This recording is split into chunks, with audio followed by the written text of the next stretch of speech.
In my recent vlogs, I shared how much I enjoyed my South Korea travels, every street, every cafe, every moment that felt like a scene from a K-drama. But today, I want to take a little detour to something that became an unexpected highlight of the trip.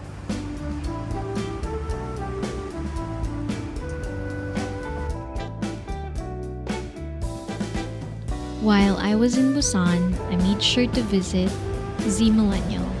You might be wondering where that came from, or maybe you're not, and that's fine too. But here's a little backstory anyway.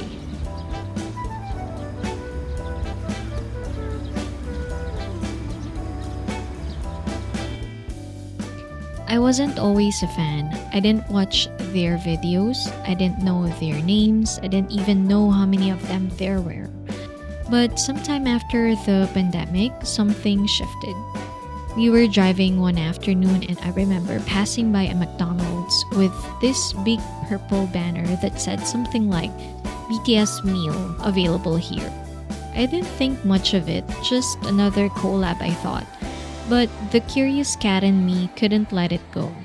When I got home, I did what anyone mildly curious would do. I searched it up. Just a quick Google, I told myself. But that quick search turned into a YouTube spiral.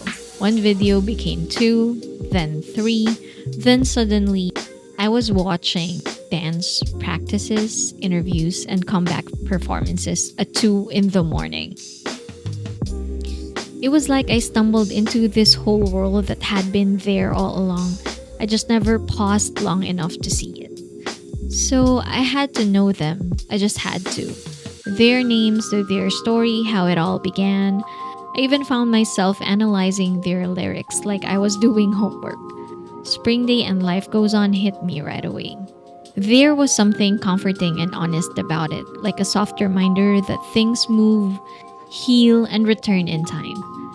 But I think what truly made me a fan wasn't just the music or the choreography. It was who they seemed to be off stage.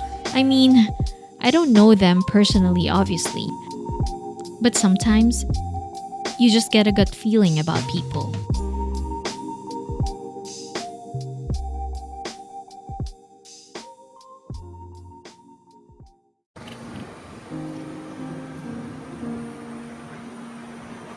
And around that time, I was going through a really difficult season. And somehow their songs felt like comfort. In a way, it helped me see that moving forward doesn't mean forgetting. It just means carrying love with you, even in loss.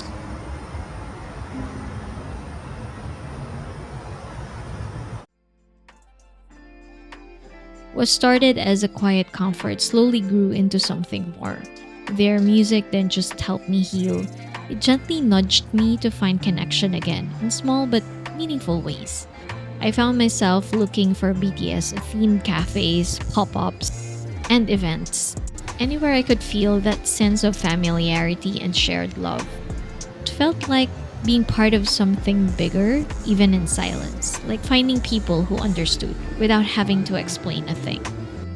I also started collecting a few things. Not much, just items I knew I'd actually use.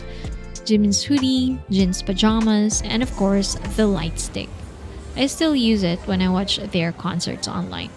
Well, on my TV, in the living room. But it still feels real. Like for a moment, I'm part of that sea of purple waving back with my own little piece of light. And then the day finally came.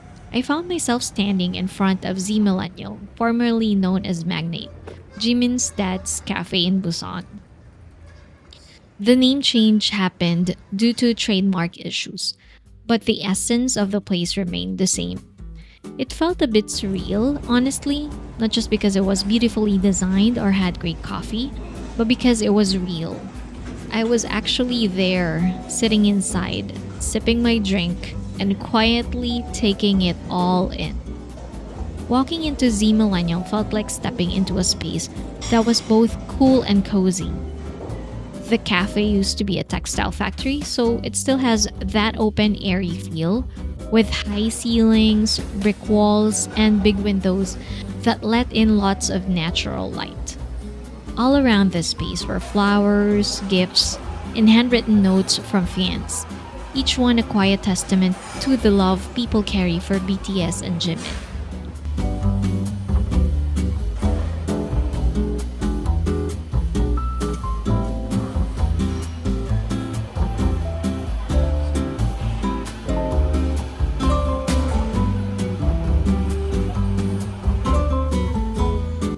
I was pleasantly surprised by the purple sweet potato bread I tried. It had that chewy mochi-like texture and a sweetness that stayed with me long after that last bite. We ended up getting 4 different pastries and breads, plus 3 drinks. Every single one was worth it.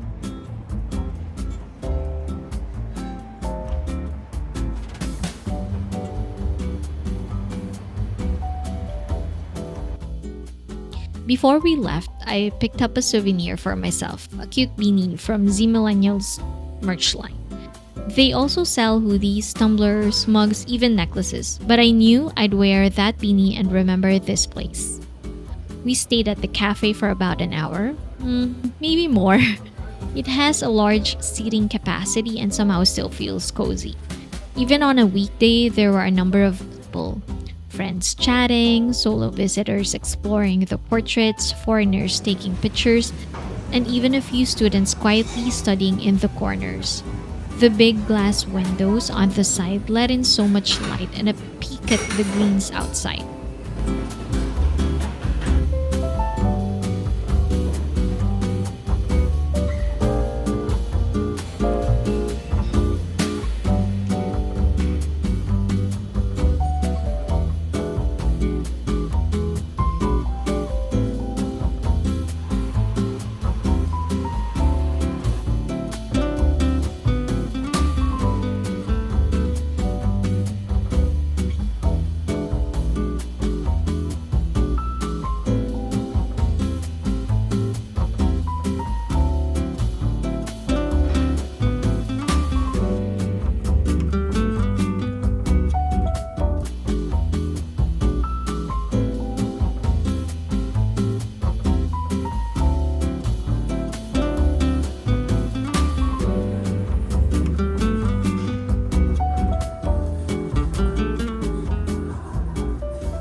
Since I also visited Seoul and this time I had BTS in mind, I made sure to stop by the LINE Friends Flagship Store in Hongdae.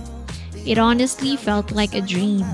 Bright, playful, and filled with so much BT21 that I didn't know where to look first. The whole store felt like a multi-level wonderland.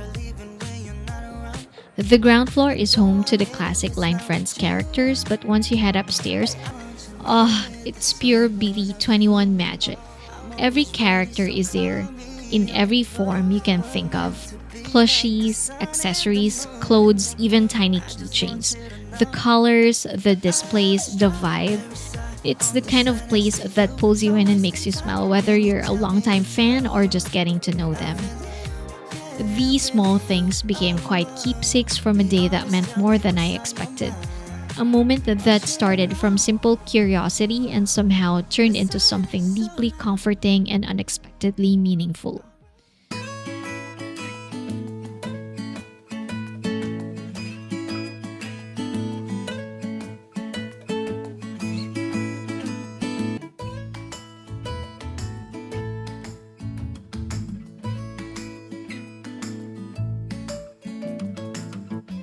Now, I'm just grateful to be here, to be part of something that connects people across languages and time zones.